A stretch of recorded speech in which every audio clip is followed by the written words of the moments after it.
Force, ठीक है।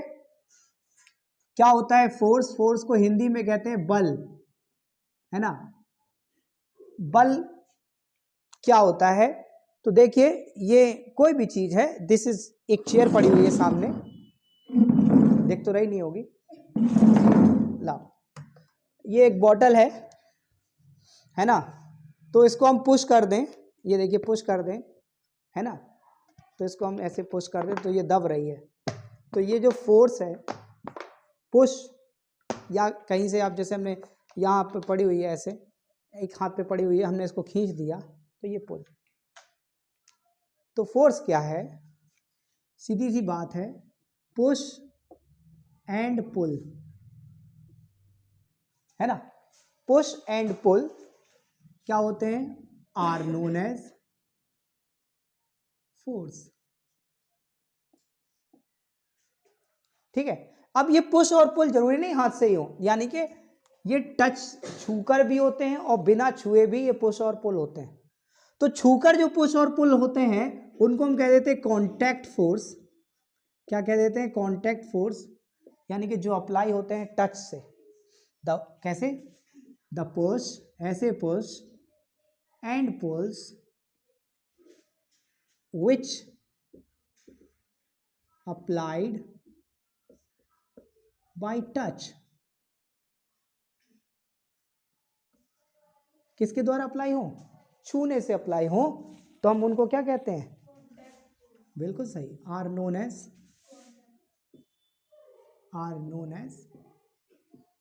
Contact force, ठीक है ना बात। यानी कि ऐसे फोर्स, ऐसे पुश एंड पुल्स जो टच करने से अप्लाई हो, वो हमारे क्या हो जाएंगे? Contact force. जैसे आप जा रहे हैं, आपने किसी को धक्का मार दिया तो वो पुश है ना। जब भी कहीं जाते हैं, जैसे ये एक ऑब्जेक्ट है ना, ये एक ऑब्जेक्ट है रखा हुआ है, एक व्यक्ति आया, एक लड़का, और इसने अपने हाथों से इसको धक्का मार दिया, यस। तो इसने धक्का मार दिया, थोड़ा सा इसको झुका दे तो इससे लगेगा कि हाँ भाई फोर्स लगा रहा है। इस तरह से इसने धक्का मारा तो ये ऑब्जेक्ट इधर को खिसक गया, ठीक है ना। तो पुश कर रहा है तो क्या हुआ? क्या हुआ? फोर्स हुआ। कैसे हुआ? टच करने से। कार नहीं चल रही है, कार पे धक्का मारो, कार नहीं चल रही थी, कार पे धक्का मारा, कई लोगों ने, दो चार और बुला लो, मार दिया तो चलने लगी, है ना। खाली कार थी टॉय वाली, तो चलने लगी, तो पुश से, है ना। तो पुश एंड पुल क्या होते हैं? फोर्स होते हैं। किस तरह के फोर्स हुए? कॉन्टैक्ट फोर्स हुए। अब ऐसे पुश या पुल जो बिना टच के हो जाएं, ऐसे पुश या पुल जो बिना टच के हो जाएं, वो क्या हो जाएंगे? वो नॉन कॉन्टैक्ट फोर्स हो जाएंगे। तो दो तरह के फोर्स हो गए, नॉन कॉन्टैक्ट फोर्स। क्या? The push and pulls which are applied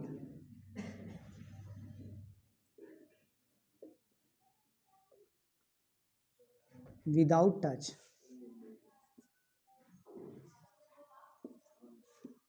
are known as non contact force,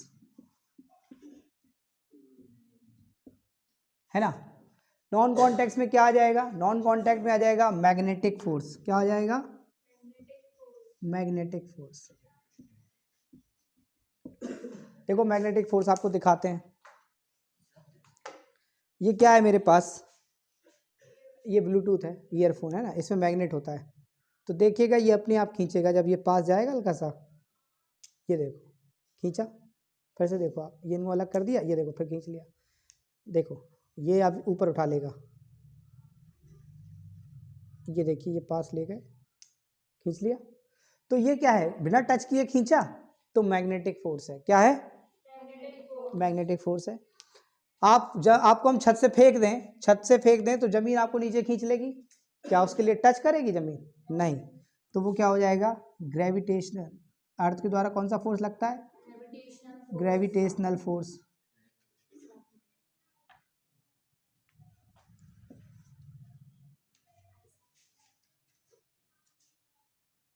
gravitational force, है ना।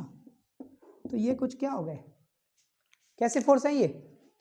Non contact. कैसे फोर्स है ये? नॉन कांटेक्ट फोर्स है। ठीक है, चलो अब आगे देखते हैं। ये तो हो गई फोर्स के टाइप की, है ना। हाँ काफ़ी सारे हैं, देयर आर मैनी। और है, इसके बारे में बात बाद में करेंगे। Electrostatic force. Electrostatic force atoms में लगता है। आयंस जो होते हैं, आयन है ना, प्लस और माइनस जो आयन एक दूसरे को अट्रैक्ट करते हैं वो क्या होते हैं? इलेक्ट्रोस्टैटिक फोर्स होता है। वो भी बिना टच के रखता है। अब चलो आगे देखते हैं, और भी हैं।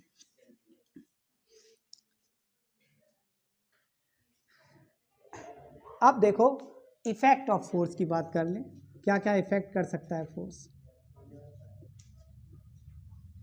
इफेक्ट ऑफ फोर्स की बात कर लें। एक बॉल है, बड़ी तेजी से आ रही है ना, ठीक है।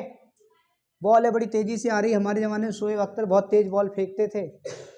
आपके लिए बुमराह जी बॉल फेंक रहे हैं, बुमराह बॉल फेंक रहे हैं, यहाँ पे विराट कोहली बल्ला लिए खड़े हुए हैं, है ना। विराट कोहली बल्ला लिए खड़े हुए हैं। ये बॉल जो है, बॉल की डायरेक्शन ये थी और बल्ला लगा, बॉल इधर जाने लगी छक्के के लिए।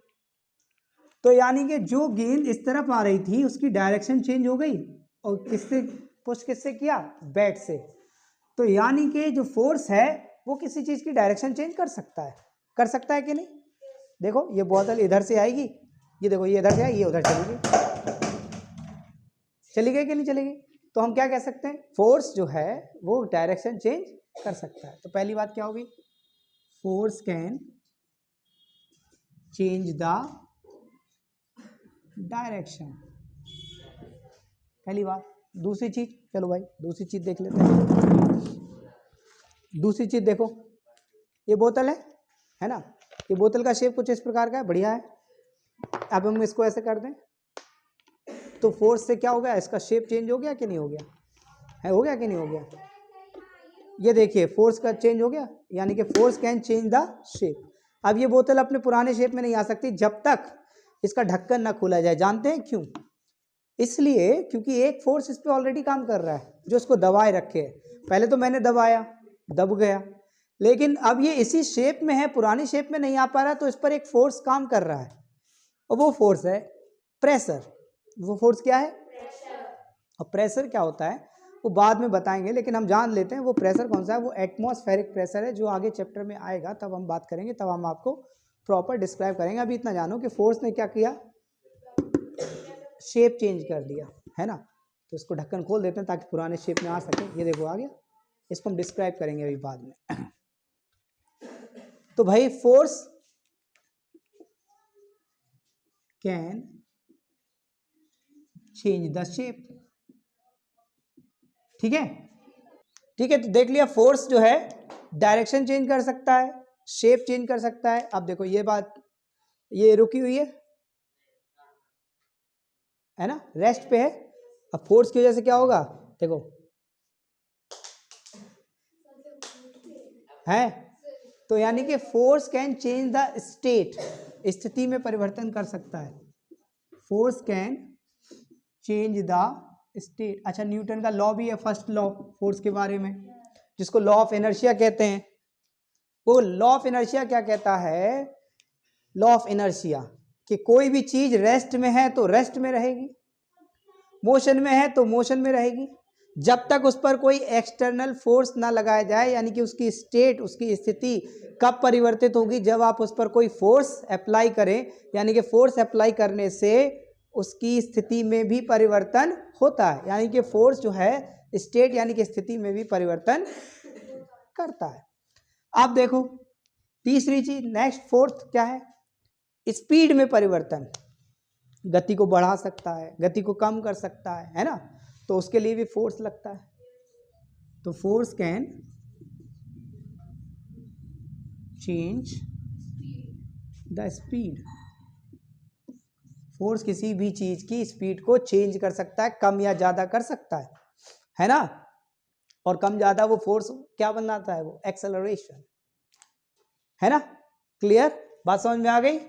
ज्यादा कर, चलो नेक्स्ट आगे चलते हैं। ये तो बात हो गई इफेक्ट की, is that okay? Force can force जो है, फोर्स कैन प्रोड्यूस डिस्प्लेसमेंट। अच्छा, अब आप लोग जान डिस्प्लेसमेंट क्या होता है। डिस्प्लेसमेंट होता है कोई जगह ए है और ए से कोई बी जगह पे पहुंच जाए, कोई ऑब्जेक्ट यहाँ से यहाँ पहुंच गया है, तो इसको डिस्प्लेसमेंट कहते हैं। डिस्प्लेसमेंट एक सीधी रेखा में ही नापा जाता है, सीधी लाइन में शॉर्टेस्ट डिस्टेंस होती है डिस्प्लेसमेंट। मान लो आपका स्कूल यहाँ पे है और आपको स्कूल यूं ऐसे ऐसे घूम के जाना पड़ता है, तो ये जो है ये डिस्प्लेसमेंट नहीं होगा, ये डिस्टेंस होगी। डिस्प्लेसमेंट क्या होगा, ए से सीधा, भले आप जा ना पाए, ए से बी जो है वो डिस्प्लेसमेंट होगा, ए से सी, वो आपका क्या होगा, डिस्प्लेसमेंट सीधी रेखा में।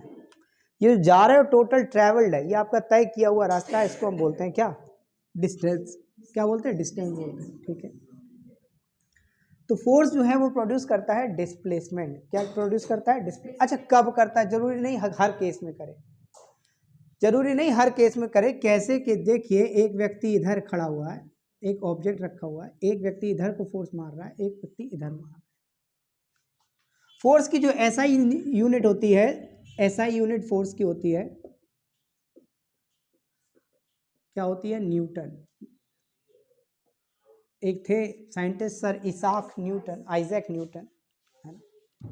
तो आइजैक, उनके नाम पर इसको एसआई यूनिट दे दी गई, उनका सम्मान रखने के लिए, तो उनका सम्मान पूरा है। एसआई यूनिट क्या मतलब होता है, इंटरनेशनल स्टैंडर्ड यूनिट, अंतरराष्ट्रीय मानक होते हैं। हिस्ट्री में आप पढ़ेंगे आगे चलकर कि पहले जो तौल की चीजें थी वो अलग अलग स्टेट में अलग अलग तौल की माप होती थी, तो इससे बड़ी समस्या आती थी। उस समस्या से बचने के लिए एक अंतरराष्ट्रीय यूनिट बनाई गई ताकि सब जगह एक ही जगह तरह से तौला जाए। वही एक फोर्स के लिए क्या है, न्यूटन। तो हमने कह दिया कि 5 न्यूटन का फोर्स इस तरफ से लग रहा है, 5 न्यूटन का फोर्स इस तरफ से लग रहा है, दोनों तरफ से बराबर लोग धक्का मार रहे हैं, दोनों तरफ से बराबर फोर्स का धक्का मारा जा रहा है। तो ये जो ऑब्जेक्ट है ये कहीं नहीं जाएगा। टग ऑफ वॉर खेले हो, टग ऑफ वॉर में क्या होता है, एक टीम इस तरफ होती है, इधर को रस्सी खींच रही होती है, एक टीम इधर को खींच रही होती है, दोनों अगर बराबर फोर्स से खींचेंगे तो रस्सी ना इधर जाएगी ना इधर जाएगी, कहीं नहीं जाएगी। तो यानी कि बैलेंस फोर्स जब होता है, इसको बोलते हैं बैलेंस फोर्स। क्या बोलते हैं, तो जब बैलेंस फोर्स होता है यानी कि दो बराबर फोर्स, तो बैलेंस फोर्स जब होता है तो वहां पे रिजल्टेंट फोर्स, बैलेंस फोर्स की कंडीशन में जो रिजल्टेंट फोर्स होता है वो होता है जीरो। कैसे, हमने कहा नेट फोर्स, नेट फोर्स क्या होता है, नेट फोर्स होता है sum of all the forces,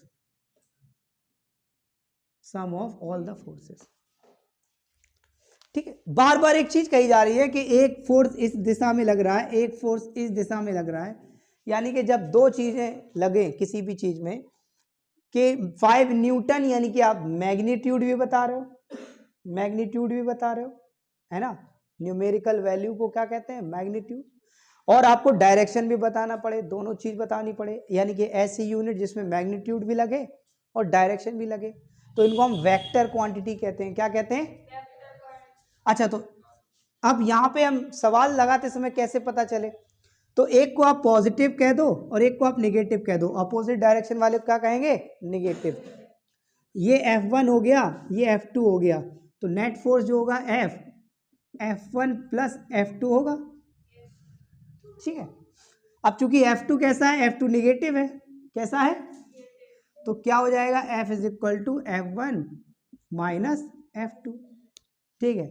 तो 5 ये है, 5 ये है, तो F कितना हो जाएगा, तो देखो भाई, जब रिजल्टेंट फोर्स जीरो हो, रिजल्टेंट फोर्स कितना हो, यानी कि बैलेंस फोर्स लग रहा है, और जब बैलेंस फोर्स यानी कि कोई फोर्स ही नहीं लग रहा, यानी कि फोर्स कुछ ना कुछ प्रोड्यूस करेगा, नहीं हो रहा तो वो जीरो आ जाएगा। क्या आ जाएगी फोर्स की वैल्यू, तो डिस्प्लेसमेंट कब और कब प्रोड्यूस होगा, only when there is unbalance forces being applied, जब अनबैलेंस फोर्स अप्लाई किया जा रहा हो केवल तभी डिस्प्लेसमेंट वहां पर प्रोड्यूस होता है।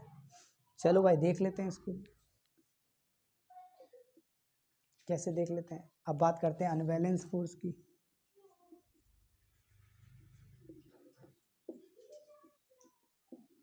जैसे फिर से यही ऑब्जेक्ट लेते हैं, अब इस पे यहाँ से लगा रहे हैं आप 10 न्यूटन और यहाँ से लगा रहे हैं आप 5 न्यूटन। कितना लगा रहे हैं? तो सिंपल सी बात है, टग ऑफ वॉर की वही स्थिति देख लो, यहाँ पे लगे हैं 10 लड़के 10 बॉयज़ हट्टे खट्टे, और यहाँ पे भी 10 बॉयज़ लगे हैं लेकिन कमज़ोर बच्चे लगे हैं, वेरी वीक सिंगल प्लाई। तो यहाँ पे फोर्स ज़्यादा लगेगा तो भाई ये सिंपल सी बात है, खिंचाएगा, खिंचाएगा कि नहीं, यानी कि यहाँ पे ज़्यादा फोर्स लगा है। तो नेट फोर्स कितना हो जाएगा 10 - 5, क्योंकि ये माइनस है ये प्लस है, तो F बराबर कितना हो जाएगा 5 न्यूटन, यानी कि 5 न्यूटन का इस पर नेट फोर्स लग रहा है। फोर्स यहाँ से भी लग रहा है, यहाँ से भी लग रहा है। नेट फोर्स का मतलब होता है वो फोर्स जो निकल के आ रहा है, जो विस्थापन यानी कि डिस्प्लेसमेंट प्रोड्यूस कर रहा है, वो नेट फोर्स कितना है 5 न्यूटन। तो ये किस तरफ को जाएगा? जिस तरफ ज्यादा फोर्स लग रहा है, जिस डायरेक्शन में ज्यादा फोर्स आप अप्लाई कर रहे हो। बात समझ में आ गई? Yes sir. Very good, note कर लो, करना है तो।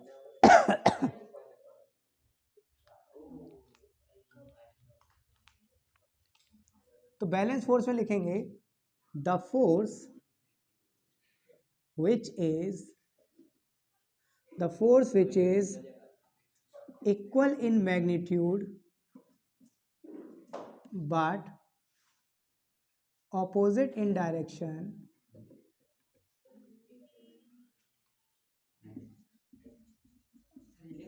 क्या होंगे? Balance force. ठीक है, और इनका नेट फोर्स कितना आता है? 0।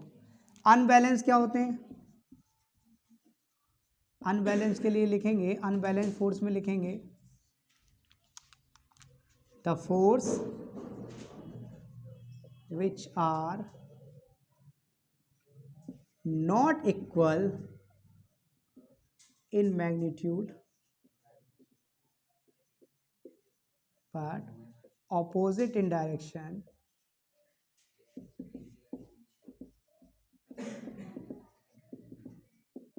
is known as unbalanced force।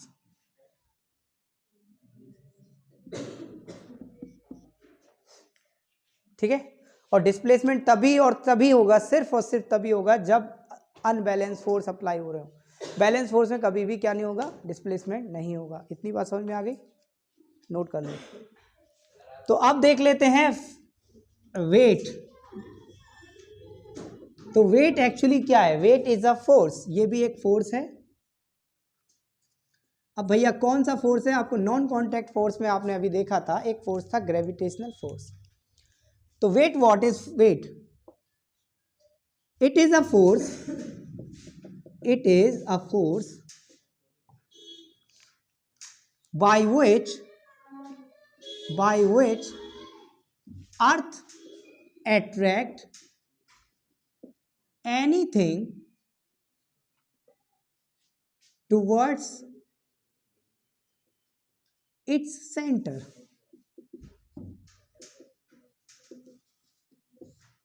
तो वेट क्या है? वेट एक फोर्स है जिससे अर्थ कोई भी चीज अपने सेंटर की तरफ खींचती है, उसको हम वेट कहते हैं, है ना। तो वेट जिसको W = m/g से चलता है। m क्या है? मास ऑफ द ऑब्जेक्ट, और g क्या है? ग्रेविटी, है ना, है ना। तो भाई तो किसी भी चीज का वेट जो होता है वो इन दो चीजों से निकल के आता है। तो वेट भी क्या हो गई? फोर्स है, तो स्केलर यूनिट है। जैसे कि आपने कोई ऑब्जेक्ट रखा है तो इस ऑब्जेक्ट को अर्थ अपनी तरफ सेंटर की तरफ खींचेगी, तो जिस फोर्स से इसको खींचेगी वो इसका क्या हो जाएगा? वेट हो जाएगा। इसीलिए स्प्रिंग बैलेंस के द्वारा, ऐसे स्प्रिंग बैलेंस होते हैं, ऐसे स्प्रिंग बैलेंस मीटर होते हैं, उनसे वेट नापा जाता है ना। घर पे सिलेंडर देने आया होगा तो उसके पास आपने कभी कभी देखा होगा, तो ऐसे उठा लेता है, उससे पता चल जाता है सिलेंडर का वेट कितना है, उसमें कितनी गैस भरी हुई है या चोरी कर ली है। कभी कभी चोरी भी हो जाती है।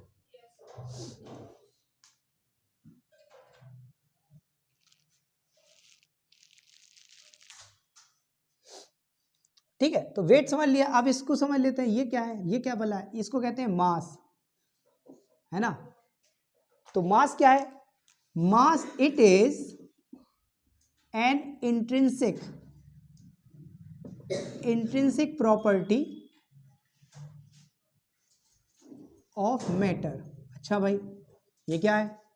ये है कि मान लो ये कोई ऑब्जेक्ट है, इसके अंदर कितना मैटर भरा हुआ है, कितना मैटर है, ये ऐसे, तो ये सारा क्या है? That is mass. अब चांद पे ले जाओ, चाहे घर ले जाओ, चाहे जहां ले जाओ, ये number of matter, number of ये जो एटम है, ये तो नहीं बदलने वाले, ये तो उतने ही रहेंगे। तो मास कभी भी कहीं भी चेंज नहीं होता, वेट चेंज हो जाता है क्योंकि इसकी वैल्यू बदलती है। इसकी वैल्यू बदलती है साइज की अकॉर्डिंग, ठीक है? तो इसकी वैल्यू बदल जाती है, इसकी मास की वैल्यू कभी नहीं बदलती क्योंकि अमाउंट नहीं बदलने वाला मैटर का, चाहे जहां ले जाओ। तो मास हर जगह एक जैसा रहता है, वेट एक जैसा नहीं रहता। अंडरस्टूड? बहुत बढ़िया, शाबाश शाबाश शाबाश।